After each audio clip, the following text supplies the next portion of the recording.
Buenas noches compañeros, a nosotros nos corresponde el tema del capítulo 7, 8 y 9 y mi grupo está conformado por Brandon, Daniela y quien les habla María Alejandra.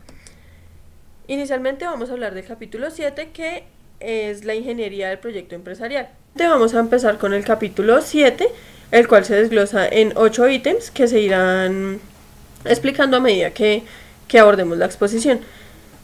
Entonces el primer ítem del capítulo 7 es el producto. El producto es el resultado de la combinación de materiales y procesos definidos y establecidos de acuerdo con el diseño previo del mismo.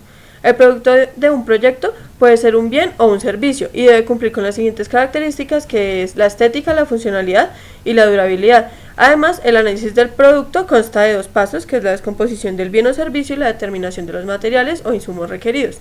Entonces el primero es la descomposición del producto, que como podemos ver acá en la imagen, pues es un ejemplo que es el lápiz, en el cual están sus partes, que es el borrador, el anillo metálico, la cubierta de madera y demás.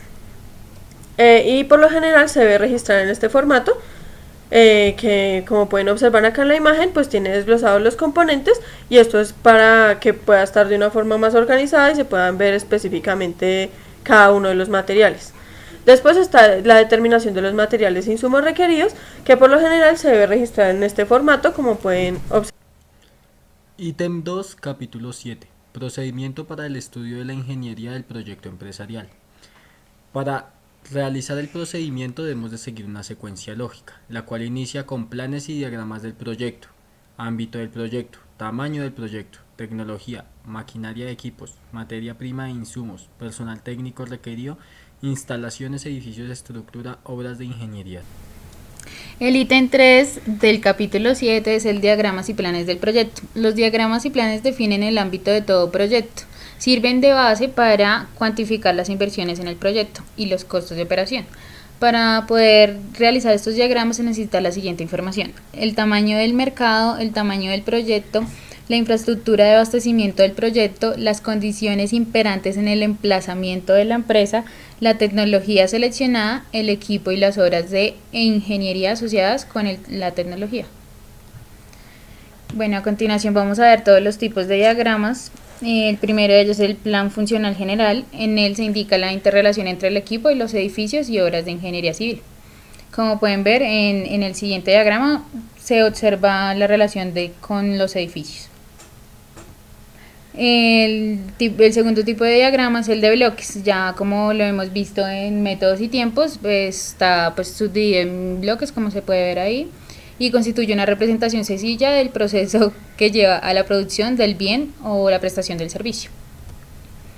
El tercer tipo de diagrama, también lo hemos conocido en métodos y tiempos, es el que se encuentra constituido por las figuritas que ven a continuación, que representan representa una representación gráfica de los puntos en que los materiales entran en el proceso y de la forma como se suceden las diferentes acciones. Digamos, aquí podemos ver la explicación de lo que significa cada una de los símbolos: el círculo, la operación, transporte, inspección, estos ya los conocíamos, espera o retraso, almacenaje. De pronto el que no conocían era la actividad combinada, que es el último.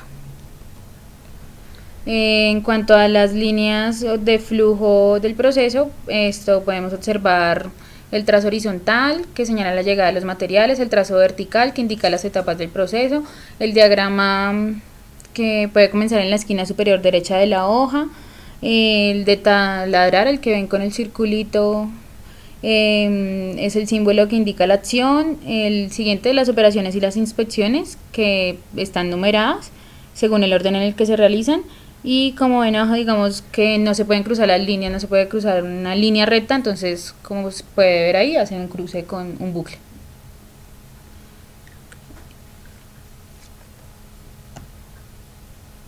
En esta imagen podemos ver un diagrama constituido por las figuras que vimos anteriormente, que les expliqué. Entonces, operaciones, inspección, transporte. Como pueden ver, es un procedimiento de estudio de la ingeniería del proyecto. El diagrama analítico del proceso también lo hemos conocido en métodos y tiempos, y es una representación gráfica de la asociación de todas las operaciones: transportes, inspección, esperas y almacenaje, y que se representan a través de esta gráfica. Tenemos que tener en cuenta que deben pues se suma, se tiene un total de todas las operaciones realizadas en la operación. El proceso de elaboración, representa un cursograma, como podemos ver en la imagen. El séptimo diagrama es el de corriente de materiales. Por lo general se refiere a las corrientes de todos los materiales y los servicios, así como de productos finales, intermedios, subproductos y emisiones a través de todas las selecciones de la planta. Entonces, como podemos ver, nos dice, digamos, que cómo fluyen los materiales a través de cada área que constituyen la planta. El diagrama corriente cuantitativo se refiere a las cantidades que entran o salen de la línea de elaboración. Entonces, como podemos ver en el diagrama, nos muestra qué materiales van a entrar como tal al proceso productivo. Y el noveno es el diagrama de líneas de producción, en el que se muestra detalladamente el progreso de la producción a través de cada sección, incluyendo ubicación, espacio requerido, descripción y dimensiones del equipo principal y distancia hasta la próxima sección. Entonces, como podemos ver ahí en la imagen, nos muestra en los cuadritos la información que les estaba comentando, dimensiones, el tamaño del lote y las distintas fases por las que va a pasar el producto o el proceso como tal. El décimo es el plan de transporte, que indica las distancias y los modelos de transporte dentro de la línea de producción. Se utilizan los casos en que los insumos y los productos deben recorrer grandes distancias. El onceavo es el plan de consumo de servicios. Él indica los principales puntos de consumo de energía eléctrica, agua, gas y aire comprimido. Entonces nos informa cómo está constituidos los servicios dentro del sistema productivo. El plan de comunicaciones indica las redes de comunicaciones dentro del área productiva. Entonces, pues como pueden ver, el teléfono, fax, el correo electrónico, como todo lo con lo que se comunica. El 13º es el plan de necesidades de mano de obra. Se indica el número y las calificaciones, la calificación que debe tener el operario, o sea, qué conocimientos debe tener. El plan de organización o organigrama, pues ya como lo hemos conocido antes, el que indica la estructura orgánica de todo el proyecto. Nos muestra como la organización jerárquica que se tiene dentro de la organización. El 15º es el plan gráfico de distribución física. Este plan suele indicar la distribución y las dimensiones principales, entonces pues las principales piezas del equipo, la estructura del edificio, los caminos, las diversas conexiones de servicios, es más general.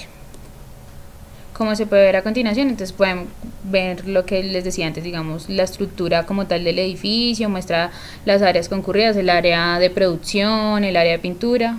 Bueno, en el ítem 4 del capítulo 7 aborda el tema de lo que es la tecnología. Entonces, en cualquier proyecto, el primer paso es identificar la tecnología. Entonces, en los estudios de preinversión se debe definir la tecnología requerida, evaluar las variantes tecnológicas, seleccionar la tecnología apropiada, evaluar las diversas consecuencias de la adquisición de tal tecnología, definir y separar el conjunto tecnológico, identificar los organismos encargados de prestar tales servicios y combinar la selección y adquisición de la tecnología con la selección de maquinaria y equipo que se vaya a usar dentro de la organización. Este se divide en unos procedimientos. Entonces el primer paso es la naturaleza de la tecnología requerida. Entonces se dice que la tecnología requerida puede ser solo el know-how, que este puede variar desde las técnicas de producción relativamente sencillas hasta procesos complejos. Después está la capacitación de personal en el funcionamiento, el empleo y el mantenimiento del equipo. Y finalmente la tecnología de fabricación, cuando esta es independiente de la maquinaria y el equipo. Después está la selección de la tecnología, y en esta se deben tener en cuenta los siguientes puntos, que es el tamaño del proyecto, la evaluación cuantitativa de la producción, la evaluación de la calidad del producto y su comerciabilidad, el impacto sobre las inversiones y el costo de operación. También se debe tener en cuenta qué tan probada es la tecnología en cuestión, los insumos principales disponibles para este proyecto, y es preferiblemente un proceso basado en si es un proceso basado en materias primas o en insumos nacionales. Se debe tener en cuenta también el grado de intensidad de capital y la tecnología puede ser efectivamente absorbida, y saber si la tecnología puede ser efectivamente absorbida por el país. Después está la fuente de tecnología, y se dice que las fuentes más comunes para adquirir la tecnología pueden ser expertos individuales o empresas nacionales o extranjeras, organizaciones de consultoría, o también los maestros o operarios de la organización con amplia experiencia. Después están las fuentes de adquirir la tecnología, que son básicamente tres las formas en que se podrían adquirir: por licencias de tecnología, por compra directa de la tecnología, por participación del licenciante en una empresa mixta. Después están los costos de la tecnología, donde se deben estimar pues los costos de la tecnología y los servicios técnicos, y para esto es importante evaluar las diversas formas de pago, que puede ser suma global, pago de regalías o combinación de las dos anteriores. Ítem 5, capítulo 7. Selección del equipo. La selección del equipo y la selección de la tecnología son interdependientes. Como resultado final de la selección del equipo se debe tener debidamente diligenciado un formato como el que se presenta en pantalla, el cual debe tener la descripción del equipo básico, el valor de las herramientas, el valor total de los equipos. El cálculo de la maquinaria de equipos. El equipo básico debe contener la capacidad operativa, número de horas de trabajos por día, tiempo requerido para su puesta en marcha, número de máquinas que puede controlar una persona, número de paradas por falla, políticas de manejo de inventario. El equipo auxiliar debe contener el equipo de transporte, equipo para el suministro de servicios, equipo de laboratorio, equipo de depósito y almacenes, equipo de emergencia, equipo de comunicaciones. Y el equipo para servicios debe tener el equipo de oficina, equipo de cafetería, equipo de servicio médico, equipo de seguridad de la empresa. La descripción de la maquinaria del equipo. La descripción de la maquinaria de equipo se puede hacer tal como se muestra. Un formato en donde se diga el tipo de equipo, el número de unidades y en detalle todo sobre el equipo. La descripción de la máquina y el equipo. Acá tenemos otro tipo de formatos en donde se habla de la descripción del equipo básico o la descripción del equipo auxiliar. Tienen más o menos la misma secuencia que el anterior formato. Bueno, el ítem 6 del capítulo 7 es el cálculo de cantidades de materia prima e insumos. Los componentes se pueden dividir en dos: materiales productivos, los que se integran al producto, y materiales improductivos, los que intervienen en alguna parte del proceso y no aparecen integrados al producto.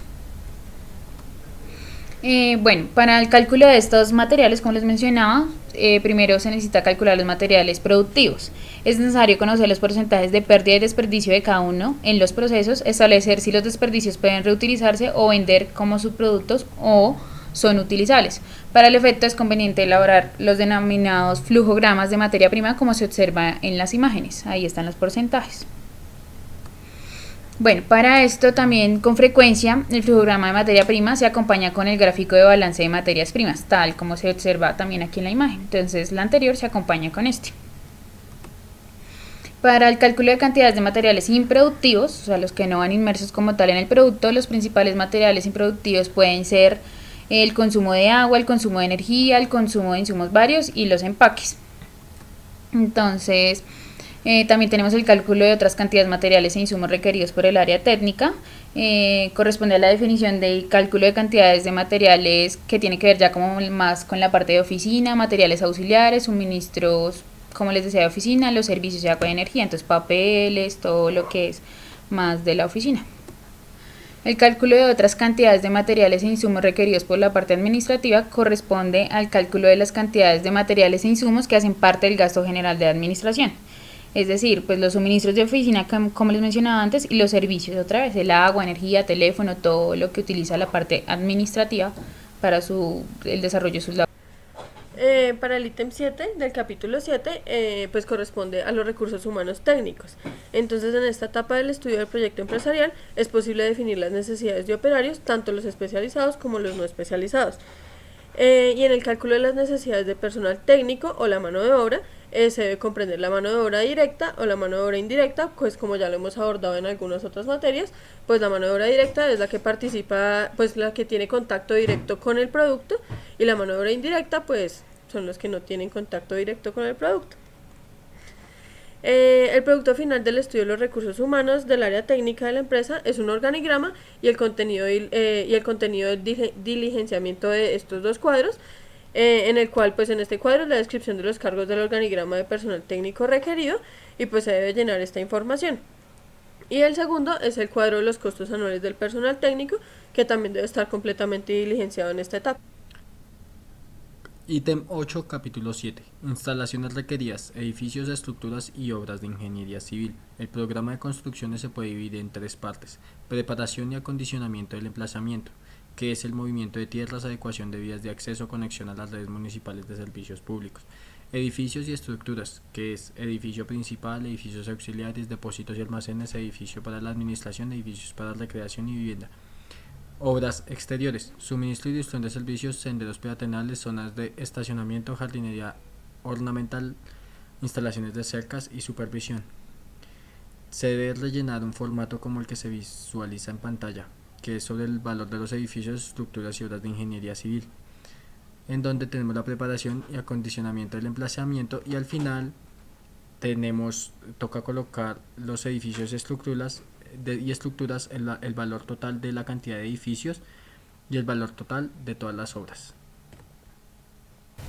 Capítulo 8. Organización del proyecto empresarial. Bueno, este capítulo está desglosado en 13 ítems que se desglosan a medida de que los vamos a ir explicando a continuación. Entonces, digamos, aquí pueden ver 9, 10 hasta el 13. Bueno, todo proyecto empresarial durante su ciclo de desarrollo presenta tres estructuras diferentes de organización. Está la fase de preinversión, fase de inversión y fase operacional.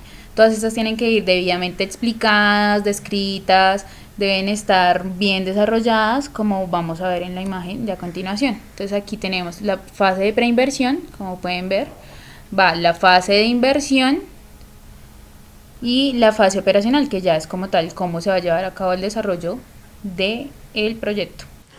En el ítem 2 del capítulo 8 se aborda el tema de la importancia del estudio de la organización del proyecto empresarial. Entonces se dice que los siguientes 4 puntos proporcionan una buena idea de lo que puede ser la importancia.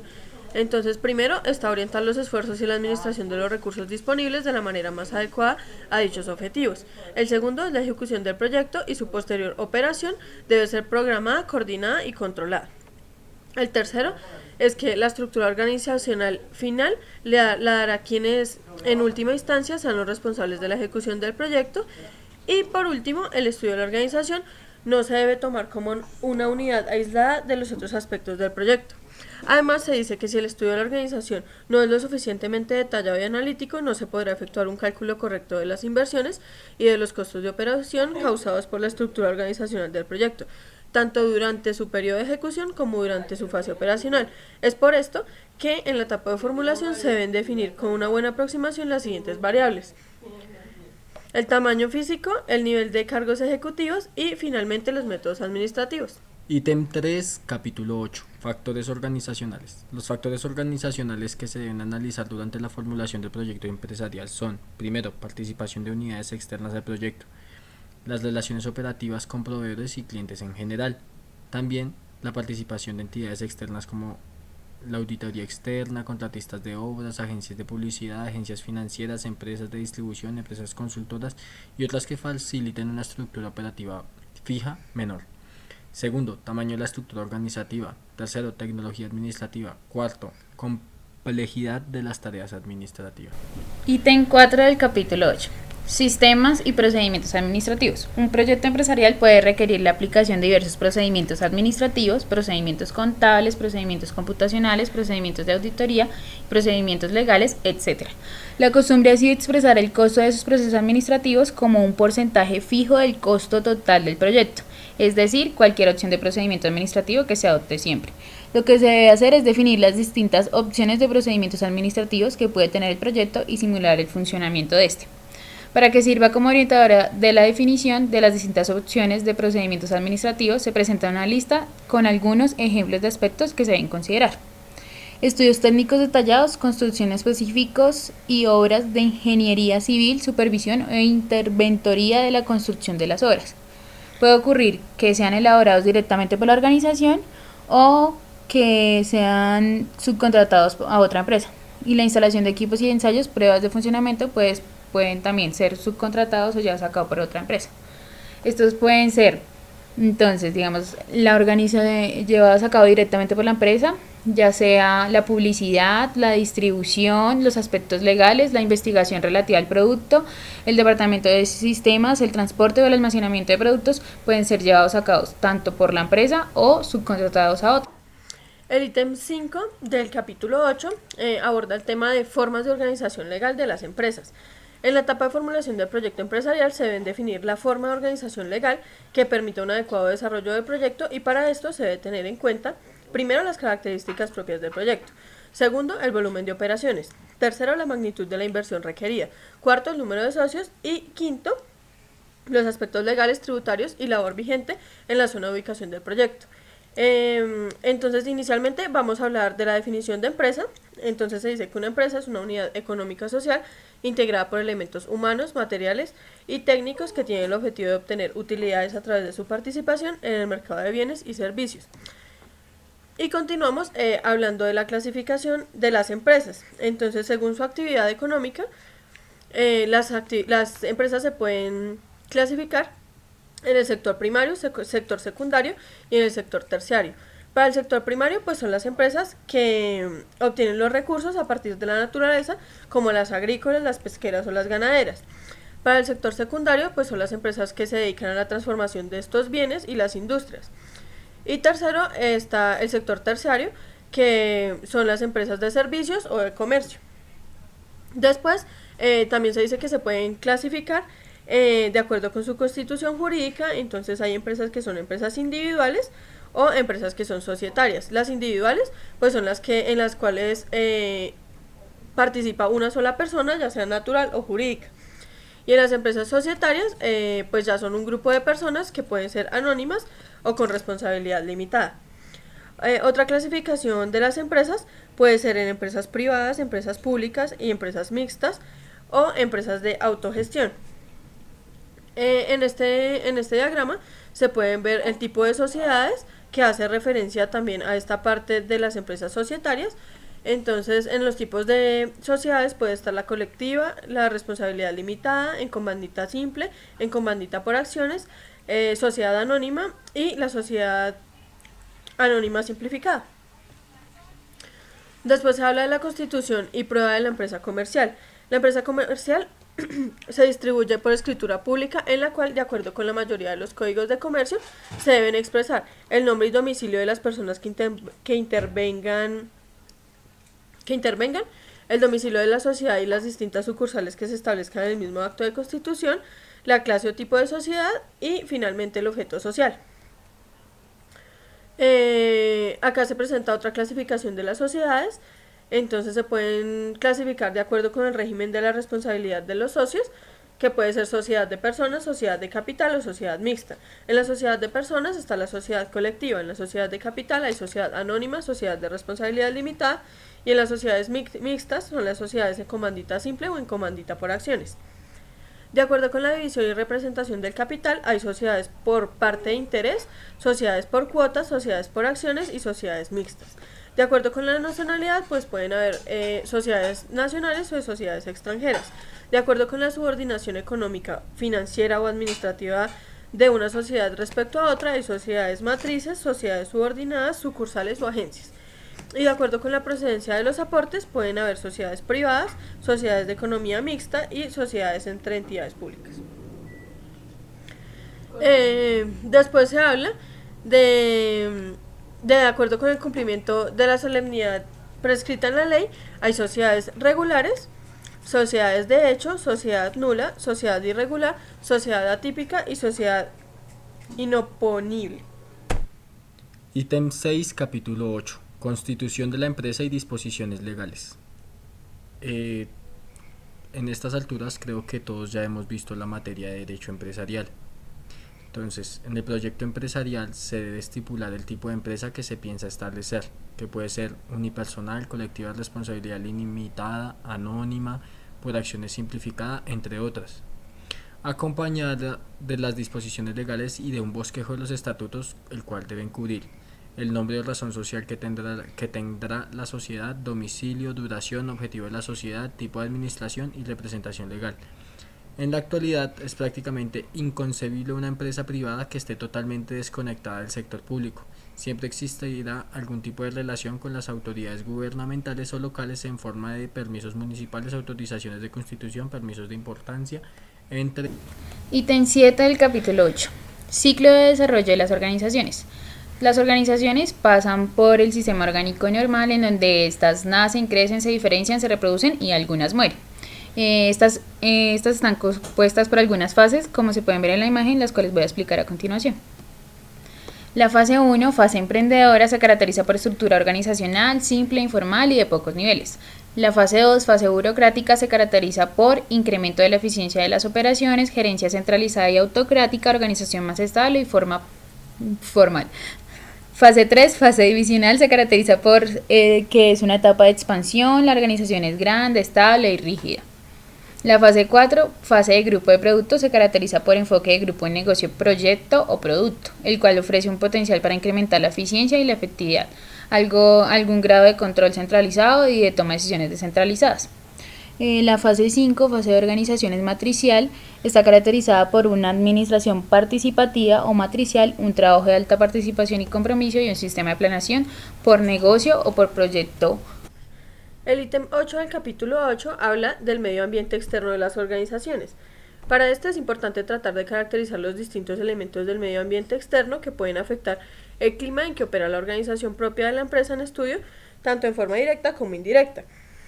Entonces se habla de los elementos, en este capítulo se habla de los elementos del medio ambiente externos que actúan en forma directa y los que actúan en forma indirecta.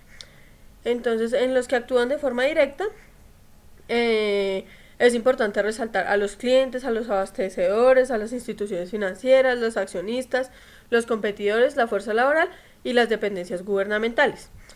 Y entre los elementos del medio ambiente externo que actúan en forma indirecta, se encuentran constituidos por las variables tecnológicas que se refieren a los procesos, las variables económicas que se refiere al sistema económico básico dentro del cual prevalecerá la empresa privada o pública, la política fiscal de los gastos del gobierno, la magnitud del mercado y la capacidad de compra de la población.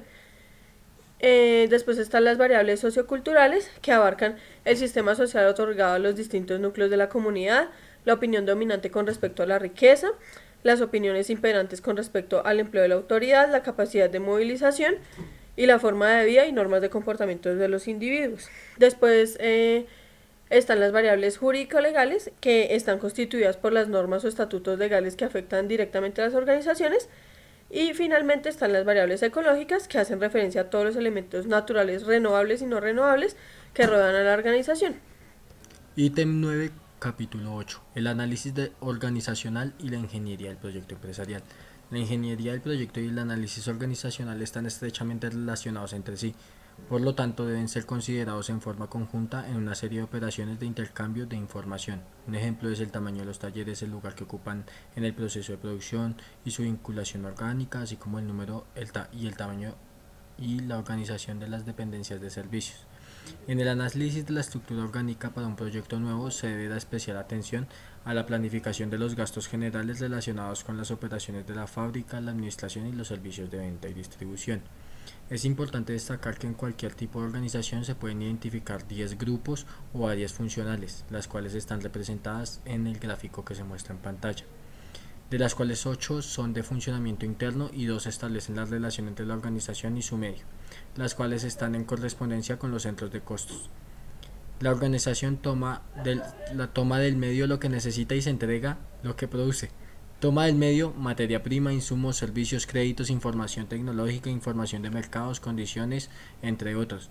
Y entrega al medio productos, bienes o servicios, información respecto al medio y de la organización. Lista guía de centros de costos. Centro de costos de producción. Corresponden a los puntos donde se realizan las principales operaciones relacionadas con el objeto propio del proyecto. Por ejemplo, en una fábrica de elaboración de aceites vegetales, estos centros son ensacado, neutralizado, blanqueado, desodorización, extracción de estearina, llenado y envasado.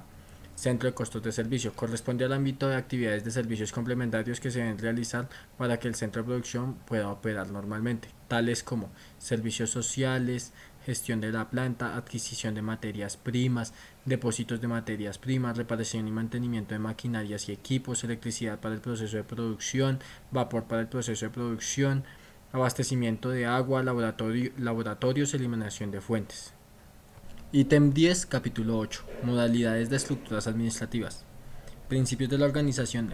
El francés Henri Fayol en 1916 expuso 14 principios de carácter general. Los más importantes son el principio de la especialización, principio de la unidad de mando, el principio de equilibrio de la autoridad y responsabilidad, el principio de equilibrio de la dirección y control, el principio de escalar jerárquico, el principio de excepción y el principio de centralización y descentralización.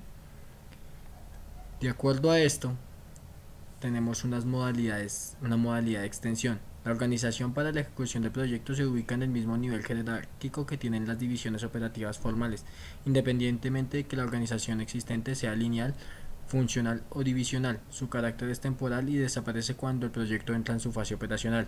Ejemplo de ello es la imagen que está apareciendo en pantalla o el diagrama de estructura formal existente. Modalidad de integración. Con esta modalidad, la estructura administrativa para la ejecución del proyecto permanece en la fase operacional como parte constituyente de la estructura organizacional existente. Ejemplo de ello es el diagrama que aparece en pantalla, en donde la parte temporal no está unida a la estructura formal existente. Modalidad de coordinación. Según esta modalidad, la estructura administrativa encargada de la ejecución del proyecto depende directamente del nivel máximo de autoridad con estructura propia, la cual puede ser temporal y desaparecer cuando termina la fase de inversión o adquirir un carácter permanente cuando se inicia la fase operacional. Ejemplo de ello, el diagrama que está apareciendo en pantalla de la estructura formal existente, en donde entre la estructura y los departamentos existe un proyecto temporal y un permanente. Sistemas de organización administrativa para la fase operacional. La organización lineal o militar. En este sistema la máxima autoridad se ubica en la parte superior y a partir de ella se desprenden los diferentes niveles de jerarquía hasta llegar al menor, ubicado en la parte inferior. La autoridad se transmite de arriba hacia abajo, en tanto que la responsabilidad va de abajo hacia arriba. Con este tipo de organizaciones, cada individuo tiene solo un jefe para todos los aspectos. De él recibe todas las órdenes y a él se le reporta. Se recomienda aplicar este sistema solo a empresas pequeñas. Este es el diagrama de organización lineal o militar. Autoridad, flecha hacia abajo. Responsabilidad, flecha hacia arriba. Organización funcional. Fue creada por Frederick Taylor en 1911. Divide la organización por funciones típicas: personal, finanzas, producción o manufacturera, ingeniería, entre otras, donde cada trabajador responde no a un solo jefe, como en la organización militar, sino a varios de ellos, según la especialidad o función de que se trate. Este es el mapa de organización funcional. Gerente de recursos humanos, gerente de producción, gerente ejecutivo, gerente de mercadeo, gerente entre otros. Organización divisional. Aparece como respuesta obligada del propio desarrollo organizacional que se le exige dividirse en unidades operacionales, o por productos, o por regiones geográficas, o por clientes, o por procesos adaptados. Ejemplo de ello, el diagrama que está apareciendo en pantalla. Organización matricial. Emplea un sistema múltiple de mando que incluye una estructura múltiple, un mecanismo de soporte, una cultura organizacional y patrones de comportamiento asociados. Ejemplo de ello es la imagen que está en el lado derecho de la pantalla.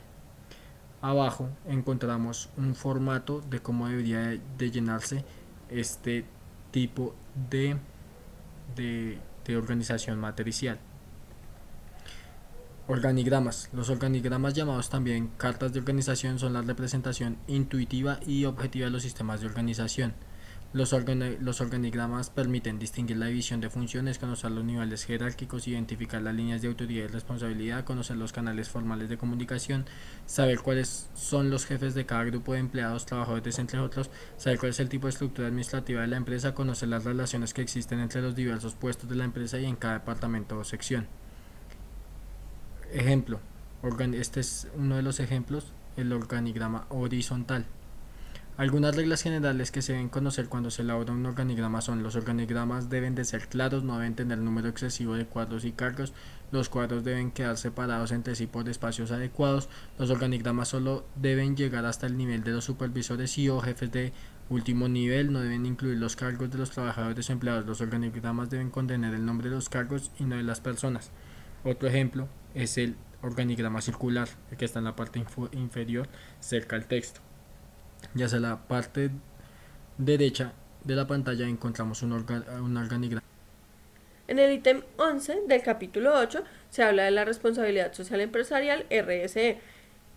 Las organizaciones dentro de su estrategia corporativa deben incluir la responsabilidad social empresarial, y la Organización Internacional del Trabajo establece que la responsabilidad social es la respuesta que la empresa debe dar a las expectativas en los sectores con los cuales ella tiene relación, en materia de desarrollo integral de sus trabajadores y en el aporte a la comunidad que le permitió crecer y desarrollarse. Entonces se dice que en las empresas hay responsabilidad social interna y externa. Como parte de la responsabilidad social interna, se dice que es con su recurso humano, con expectativas propias y objetivos complementarios a los de la empresa, aunque no idénticos, a cuya satisfacción debe contribuir, y se divide en 3 campos, que está primero las características sociolaborales, en los cuales se incluye las demográficas de sus empleados, como el género, el estado civil, el tipo de contrato, el tipo de vinculación, también el ausentismo, la rotación del personal, la jornada laboral, los salarios y prestaciones, las relaciones laborales. Después se encuentran los servicios sociales, en los cuales se encuentra la salud, el riesgo de profesionales, el fondo de pensiones y las cesantías, las cajas de compensaciones, los fondos de empleados o corporativas. Y como parte de las internas, también está la integración y desarrollo, en el cual se encuentra la información de comunicación, el desarrollo del personal, la capacitación, la educación y el tiempo libre. Después, como la responsabilidad social, para la responsabilidad social externa, se refiere a todos los otros sectores relacionados con la empresa, a los cuales no debe considerar como grupo aislado y anónimo, sino como grupo con expectativas a las cuales la empresa puede responder. Y en también se encuentra dividido en 3 campos, que es las relaciones primarias, en el cual está la familia del trabajador, los jubilados, los accionistas, los canales de distribución.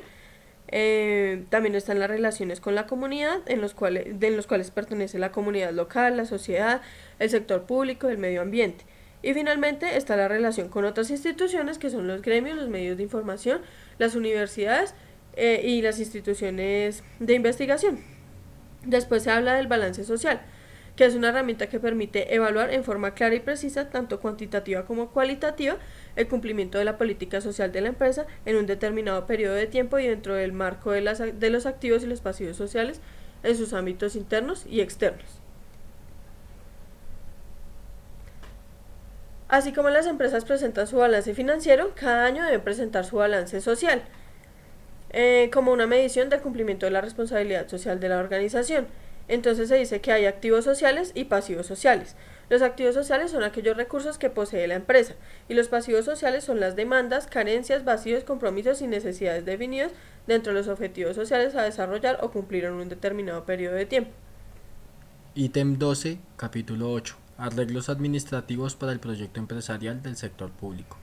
Cuando varias entidades gubernamentales participen en un proyecto empresarial dado, sea por la naturaleza de por razones financieras o cualquier índole, es conveniente que quede claramente estipulado cuáles serán las relaciones entre las entidades y el tipo de convenio administrativo requerido para evitar futuros entorpecimientos.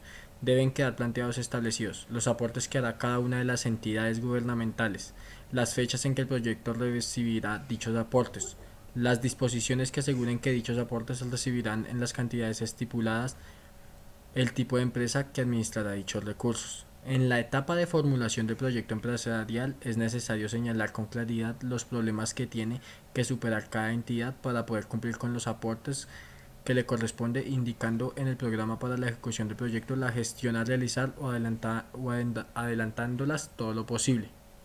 La definición de los procedimientos administrativos para los proyectos del sector público y los demás aspectos relacionados con la organización se lleva a cabo en forma similar como se hace con los proyectos del sector privado. Ítem 13, capítulo 8. El cálculo de los costos correspondientes a la organización del proyecto empresarial. La organización en la fase de preinversión generalmente cuenta con unos costos de la organización que, debido a la dificultad para cuantificarlos, se expresa como un porcentaje del valor de la inversión fijas en el proyecto. En la fase de inversión, el costo correspondiente a la organización de la fase de inversión se cuantifica dentro del cálculo de los costos correspondientes a la ejecución del proyecto. En la fase de operacional, se define la estructura administrativa para la fase operacional del proyecto. Se procede a determinar sus costos por unidad de tiempo, normalmente años. Para poder conocer el costo total de la organización de esta fase, se debe cuantificar los gastos generales de administración, los gastos generales de ventas y los gastos generales de distribución. Algunos rubros incluidos en los gastos anteriores, en la última instancia los define el sistema y procedimiento administrativo que se adopte. Bueno, explicando estos gastos, el gasto administrativo cubre lo que es los sueldos y salarios y suministros de oficina, servicios, comunicaciones, gastos de ingeniería y alquiler, seguros e impuestos. Los gastos generales de ventas hacen referencia a la capacitación de los vendedores, los comerciantes, la propaganda, gastos de viajes, servicios postventa. Y los gastos generales de distribución hacen referencia a los contenedores y embalajes, fletes y transporte y comisiones en los que tenemos que incurrir al distribuir el producto. Acá pueden observar los distintos costos que les mencionaba, y a continuación ven un ejemplo, digamos, de los costos administrativos, cómo se presentarían en este esquema. Entonces, como podemos ver, están los gastos del sueldo del gerente general, los recursos humanos, jefe de venta, la secretaria, dándonos un total anual de los gastos administrativos. Por último, encontramos el capítulo 9, que se refiere al programa para la ejecución del proyecto empresarial. Este capítulo se divide en 3 temas, el cual tiene unos subtemas que iremos abarcando a medida que vayamos exponiendo. Entonces, el primer tema es los pasos para la elaboración del programa para la ejecución del proyecto empresarial. Entonces, igual que para cualquier otro tipo de proyecto, los pasos son hacer una lista de actividades, calcular la duración de las actividades, realizar la matriz predecesora, elaborar el diagrama de red, hacer un cálculo de la red y la elaboración del diagrama de barras o un diagrama de Gantt. Entonces, primero está la lista de actividades. Esta se obtiene mediante la creación de la estructura del desglose del trabajo. Después está la duración de las actividades, que una vez definida la lista de actividades, el grupo encargado del estudio del proyecto debe proceder a asignar la duración propia de cada actividad de acuerdo con la disponibilidad esperada de los recursos humanos y materiales. Después es necesario calcular la duración de las actividades. En este hay unos métodos para calcularlos. Uno de los métodos es el CPM, que es el camino de la ruta crítica, que se basa en un solo estimativo de la duración de cada actividad, denominado tiempo determinístico. Y otro método es el PERT, en el cual se utilizan 3 tiempos de duración definidos con un buen criterio por los miembros del grupo de estudio, que puede ser el tiempo optimista, el tiempo pesimista y el tiempo más probable. Como ya sabemos, pues estos 2 métodos los vimos en teoría de grafos.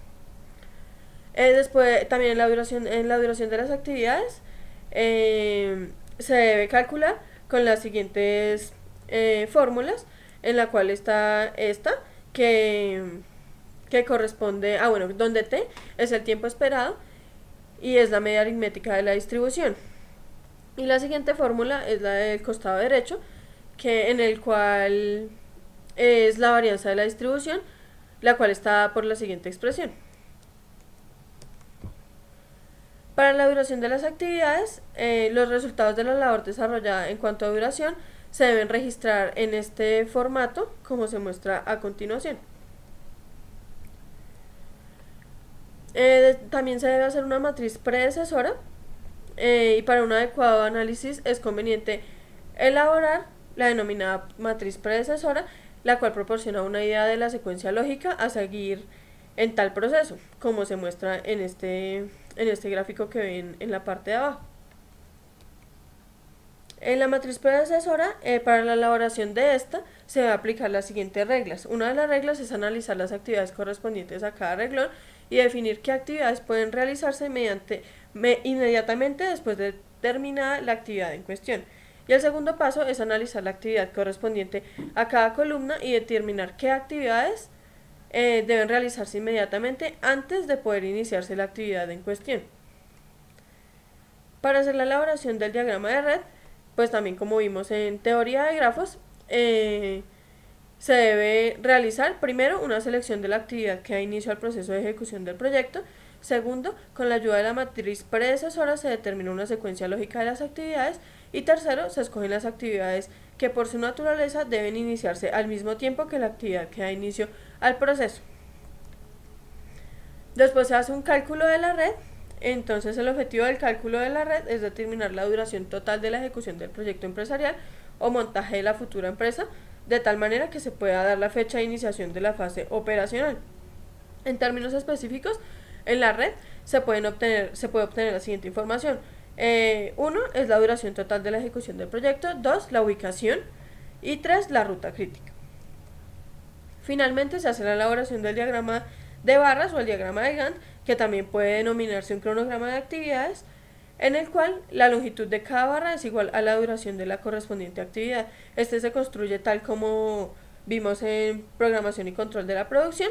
Ítem 2, capítulo 9. Técnica para la elaboración de la lista de actividades del programa para la ejecución de un proyecto empresarial.